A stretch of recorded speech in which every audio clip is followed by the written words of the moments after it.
Hi everyone.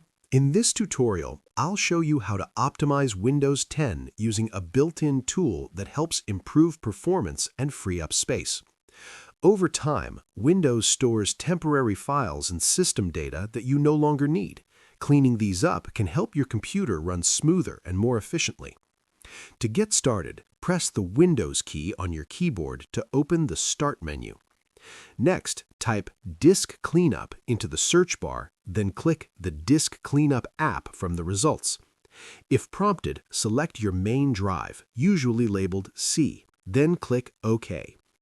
Disk Cleanup will scan your system and show a list of file categories. Each one includes a description so you can see exactly what will be removed. For a deeper cleanup, click Clean Up System Files.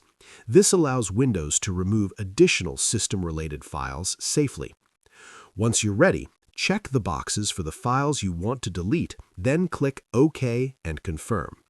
Windows will safely remove only unnecessary files.